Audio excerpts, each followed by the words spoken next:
მოგესალმებით, ვიწყებთ ჩვენს რუბრიკას, სადაც ინტერვიუს დაწერს და ჩაწერს ყველა მოტყუებული დედა. ყველა დედა, რომელიც ეძებს სამშობიაროდან მოპარულ შვილს. ჩვენი პირველი სტუმარი არის ქალბატონი, რომელმაც იმშობიარა 1987 წელს ქალაქ ქუთაისის მესამე სამშობიაროში 7.5 ბავშვზე. სქესს არ ვამბობთ, რადგანაც ორი ვერსია გაჟღერდა ოჯახის წევრებთან სხვადასხვა მეტპერსონალის მხრიდან. ნაწილს უთხრეს თითქოს იყო ვაჟი, ნაწილს უთხრეს იყოს ქალბატონი. სარეგისტრაციო ჩანაწერებში ბავშვი არ ფიქსირდება არც გარდაცვლილად, არც სქესი, მხოლოდ არის მშობიარის ჩანაწერი. ჩვენი რუბრიკის მიზანია ყველა მოტყუებული დედა იქნას ჩაწერილი, იქნას მოწოდებული ინფორმაცია ყველა ქართველ ოჯახთან, მსოფლიოს ყველა ქვეყანაში და ყველა კუთხეში. ჩვენ ვართ დედები, ვინც ვეძებთ მოპარულ შვილებს, რომლებიც ოდესღაც სამშობიაროში მკვდრად გამოგვიცხადეს. ჩვენ გვაქვს სხვადასხვა ისტორია, ჩვენ გვაქვს მსგავსი ისტორია, ამ ყველაფერს შემოგთავაზებთ ჩვენს არაერთ გადაცემაში. ჩვენი პირველი სტუმარი არის ქალბატონი მადონა, რომელიც თავად მოგვიყვება მის ისტორიას და მის ბრძოლის შესახებ. მოგესალმებით ქალბატონო მადონა. ველოდებით თქვენს ისტორიას, გვაინტერესებს დეტალები, ყველა ის ხელჩასაჭიდი საკითხები, თემები გაჟღერდეს, რამაც შესაძლებელია თქვენი შვილის აღმზრდელი ოჯახი დააფიქროს და მიიყვანოს იმ აზრამდე, რომ უთხრან სიმართლე და გაიგეთონ ტესტი და დარწმუნდნენ იმაში, რომ ბიჭი არის მოპარული თუ გოგო და მას ეძებს ბიოლოგიური დედა. გისმენთ, როდის მოხდა, სად მოხდა და რა გარემოებაში მოხდა ეს ამბავი? ეს მოხდა 1987 წლის 16 მარტს, ვიყავი 7.5 სასწრაფოდ დენით წამიყვანეს სამშობიაროში. გამსინჯა მთავარმა ექიმმა და დანიშნას სასწრაფო საკეისრო კვეთა. მე როგორც ვიხსენებ, მე არ ვიყავი სამშობიარო საკეისრო ბლოკში. ვფიქრობ, რომ ვიყავი ჩვეულებრივ ამბულატორიულ ოთახში. ანუ სამანიპულაციო ბლოკში. ანალოგიური ისტორია, როგორც არის ჩემთან.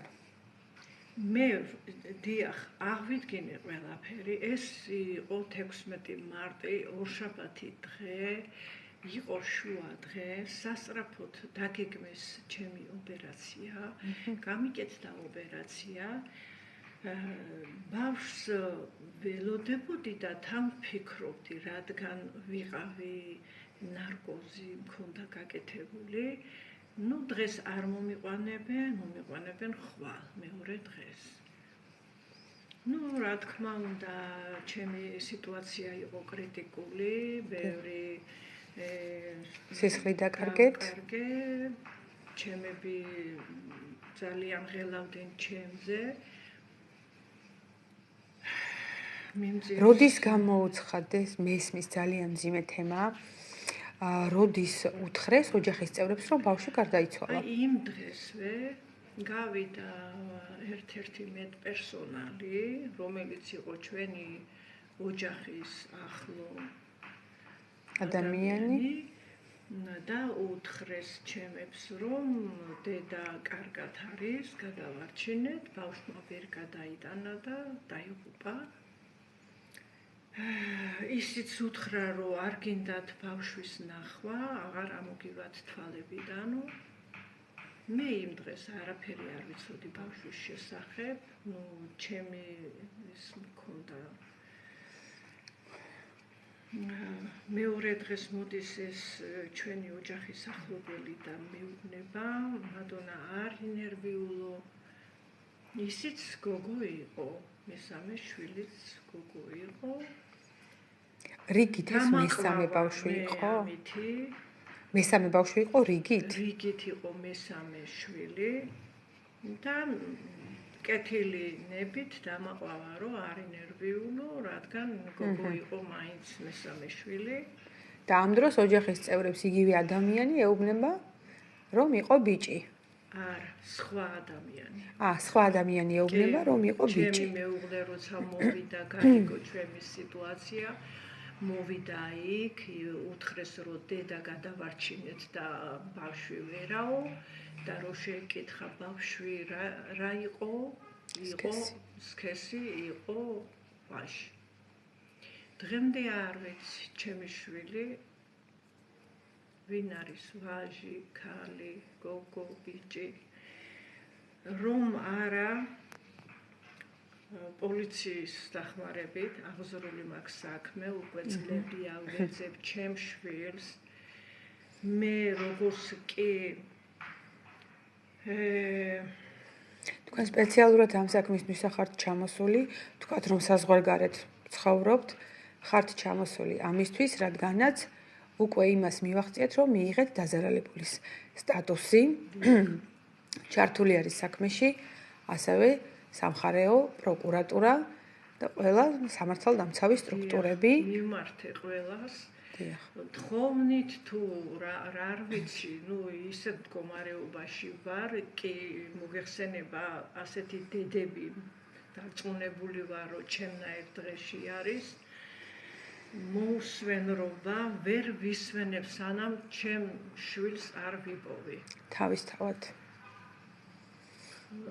რაც შემიძლია ვაკეთებ, როგორი გზითაც, რანაირად, რომ მე მივაგნო ჩემი შვილის კვალს და უბრალოდ გავიცნო ჩემი შვილი. ჩემი უცნობი შვილი მე.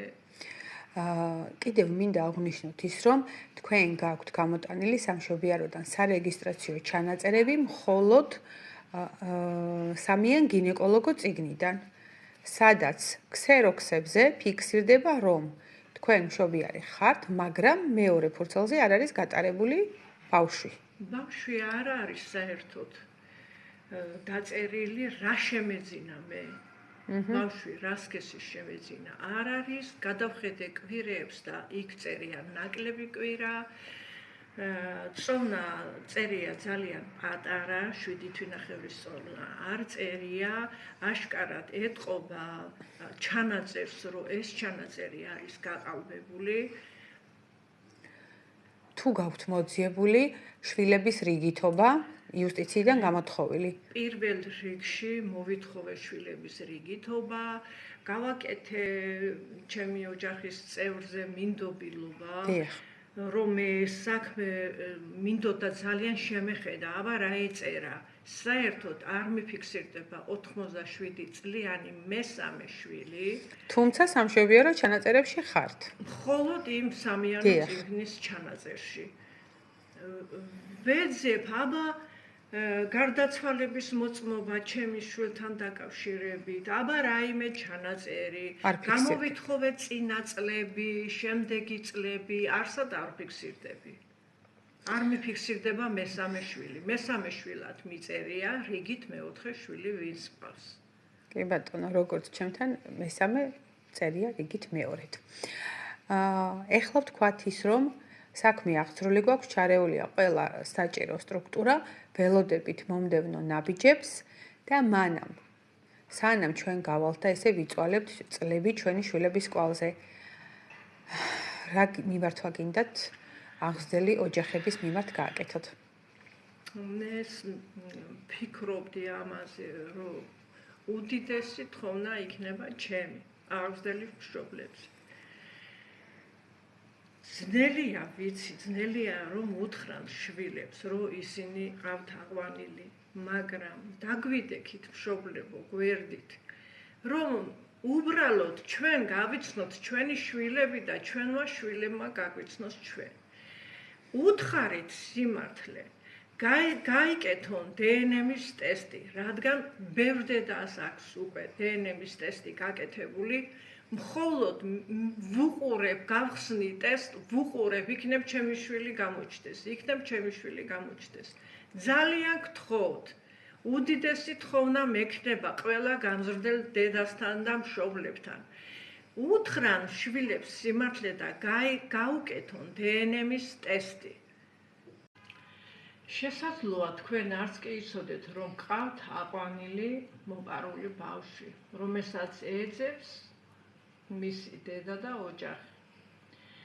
შესაძლოა სულ სხვა ისტორია მოგაწოდეს ბავშვის წარმოშობის შესახებ.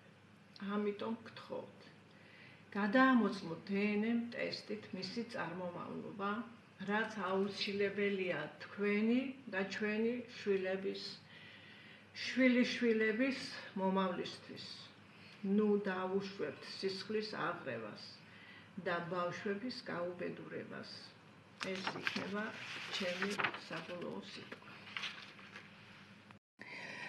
მე კი ჩემი მხრიდან დავამატებ იმას, რომ მოგიწოდებთ ყველას, ვისაც გყავთ აყვანილი, ვისაც გყავთ მეუღლე, რომელიც არის დაბადებული 1987 წელს. ვივარაუდოთ 86-იანი, 88-იანი, რადგანაც აყალბებდნენ თარიღებს. თუ კი თქვენ გყავთ ესეთი ადამიანი, გთხოვთ უთხრათ სიმართლე, გთხოვთ მოუწოდოთ გაიკეთოს დნმ ტესტი, თუ საშუალება არ გაქვთ მოიყვანეთ ჩვენამდე და დაგეხმარებით და ზოგადად ყველა გაშვილებული ადამიანის ახლობელს, მეუღლეს, შეყვარებულს, შვილს მოგიწოდებთ, რომ დაეხმაროთ თქვენს თავს, თქვენს მომავალს, დაგვეხმაროთ ჩვენ და სრულიად საქართველოს. ადრე თუ გვიან ჩვენ მაინც გავალთ ჩვენი შვილების კვალზე, მანამდე კი მოგიწოდებთ და გთხოვთ, დაგვიდეკით გვერდით, გამოგვიჩინეთ ჩვენი დამალული შვილები.